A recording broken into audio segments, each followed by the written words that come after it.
मेरे प्रिय मित्र, जय मसीह की। आशा करता हूं कि आप स्वस्थ हैं, आप मस्त हैं और आप प्रभु के कार्य में व्यस्त हैं। आज हम उत्पत्ति की किताब में हैं और पवित्र शास्त्र से हम 31वें अध्याय को कंप्लीट कर चुके हैं और 32 अध्याय की हम एक वीडियो बना चुके हैं और दूसरी वीडियो में हम आ गए हैं। और उसके 9 पद को जब हम यहाँ पर देखते हैं कि फिर याकूब ने कहा इस प्रकार से, हे यहोवा, हे मेरे दादा अब्राहम के परमेश्वर। और उसके बाद कहा, हे मेरे पिता इसहाक के परमेश्वर, तूने तो मुझसे कहा था कि अपने देश और अपनी जन्मभूमि को लौट जा और मैं तेरी भलाई करूंगा।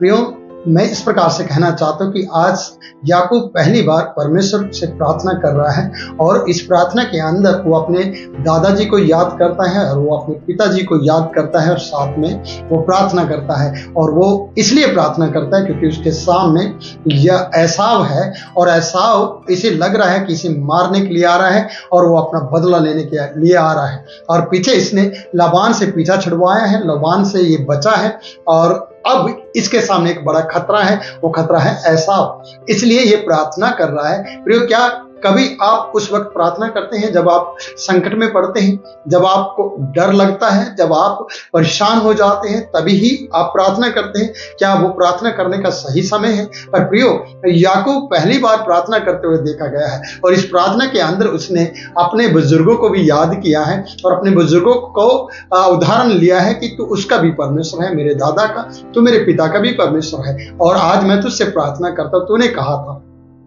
कि मैं तेरी भलाई करूंगा, तूने कहा था कि घर को लौट जा, नहीं तो मैं लाबान के घर को छोड़ने वाला नहीं था, कि मैं वहां पर सुरक्षित था। और तूने कहा था पिता परमेश्वर, तूने कहा था। ये प्रार्थना कर रहा है। तो प्रियो, यहाँ पर पहली बार याकूब को प्रार्थना करते हुए देखा गया है। आइए हम आगे बढ़ते हैं और यहाँ पर इस प्रकार से लिखा है 10 पद में, तूने जो काम अपनी करुणा और सच्चाई से अपने दास के साथ किए। सोचिएगा, आज ये पश्चाताप कर रहा है और परमेश्वर की कामों को स्मरण कर रहा है और परमेश्वर के काम को बता रहा है और बताता है कि तूने जो काम अपनी करुणा और भलाई और सच्चाई से अपने दास के साथ किए हैं, कि मैं जो अपनी छड़ी लेकर इस यरदन नदी के पार आया और अब 2 दल हो गए हैं मेरे पास, तेरे ऐसे कामों में से मैं एक के भी योग्य तो नहीं हूं। यह है पश्चाताप, यह है परमेश्वर की बातों को याद करना, यह है कि आपको जो परमेश्वर ने दिया है सच्चाई के साथ और भलाई करते हुए परमेश्वर ने आपको दिया है और आपके जीवन में परमेश्वर ने भलाई की है। यहाँ पर बताया जाता है कि तूने अपने जो काम मेरे लिए किए हैं करुणा और सच्चाई से किए हैं, इसलिए मैं उन्हें याद करता हूं। और मैं याद करता हूं कि मैं जब आया था एक छड़ी के सहारे आया था, इस नदी पार छड़ी के सहारे आया था, मेरे हाथ में कुछ भी नहीं था। पहली बार है जो ये परमेश्वर के कामों को याद कर रहा है, पहली बार है जो ये प्रार्थना कर रहा है, पहली बार है ये परमेश्वर को ये कह रहा है कि परमेश्वर मैं इसकी योग्य नहीं था। यही है पश्चाताप। आप भी जरा तनिक रुकिए और अपने आप को कहिए और सोचिए, उस सच्चे जीवित परमेश्वर की करुणा और भलाई को याद कीजिए और कहिए कि मैं क्या इसके योग्य था? क्या जो परमेश्वर ने मुझे दिया, जो परमेश्वर ने मुझे यहां तक लेकर आकर ठहराया, बनाया, योग्य बनाया, खड़ा किया, क्या मैं इसके योग्य था? प्रियो, मैं आपसे कह रहा हूं, जो मुझे सुन रहे हैं, आप जो मुझे देख रहे हैं, मैं आपसे कह रहा हूं, क्या आप इसके योग्य थे? जरा याकूब की तरह सोचिए। इसने कहा मैं इसके एक भी काम के योग्य नहीं था। आज मेरे पास 2 दल हैं, आज मेरे पास सब कुछ है। मैं एक लाठी के सहारे आया था, खाली हाथ आया था। मैंने बहुत से ऐसे सेवकों को देखा है, बहुत से ऐसे मिशनरियों को देखा है जो खाली हाथ आए थे, सिर्फ परमेश्वर का नाम लेकर आए थे और परमेश्वर ने उन्हें धनाढ्य बनाया। परमेश्वर ने उनकी हर एक जरूरत को पूरा किया, उन्हें खाली हाथ या छुचे हाथ अपने देश या अपने घर लौटने नहीं दिया। यह सच्चे जीवित परमेश्वर का वायदा है आपके भी साथ।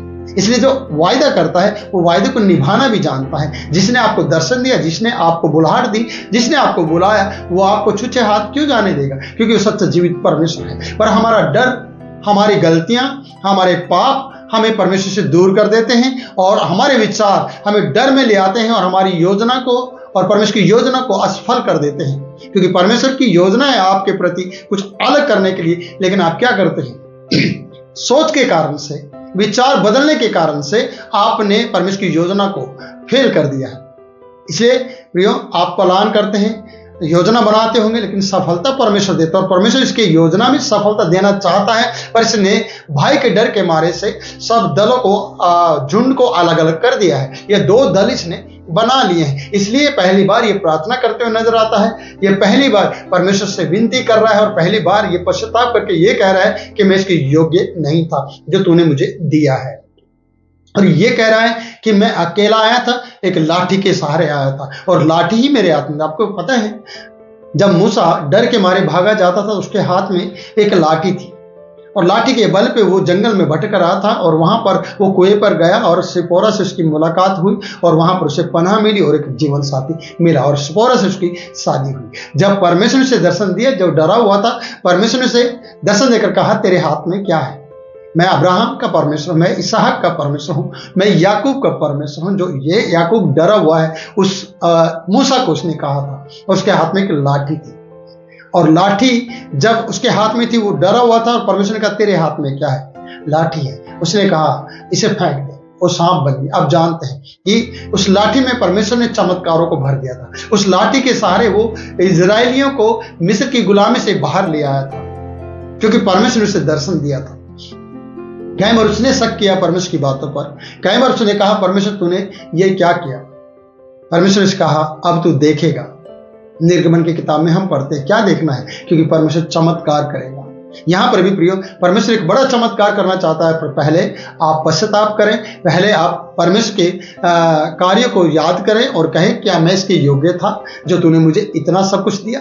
तूने आज मुझे 2 दल बनाकर इतना धन दौलत दे दिया है। आज मेरे पास 2 दल हैं, एक बड़ा दल है और मैं तो लाठी के सहारे आया था। ये एक किस्म से प्रार्थना है और पश्चाताप है कि मैं इसके योग्य नहीं था। परमेश्वर तूने मुझे इसके योग्य बनाया। मेरे प्रियजन मैं आपसे कह रहा हूं, मेरी बहन मैं आपसे कह रहा हूं कि आप अपने आप को जरा थोड़ा सा विचार कीजिए अपने जीवन में और सोचिए और कहिए क्या मैं इसके योग्य थी? क्या मैं इसके योग्य था जो परमेश्वर ने मेरे लिए इतना बड़ा काम किया? सच में परमेश्वर बड़े बड़े काम करता है जो आपके जीवन में परमेश्वर ने किए हैं। तो यहाँ पर 10 पद हमें बता रहा है कि तूने जो जो काम अपनी करुणा और सच्चाई से अपने दास के साथ किए हैं कि मैं जो अपनी छड़ी ही लेकर इस यरदन नदी के पार आया और अब मेरे पास 2 दल हो गए हैं। तो ऐसे ऐसे कामों में से मैं एक के भी योग्य नहीं, ऐसे ऐसे कामों में से मैं एक के भी योग्य नहीं हूं। विनती सुन, 11वां पद बोलता है विनती सुन, मुझे मेरे भाई एसाव के हाथ से बचा, मैं तो उससे डरता हूं, कहीं ऐसा ना हो कि वह आकर मुझे और मां समेत लड़कों को भी मार डाले।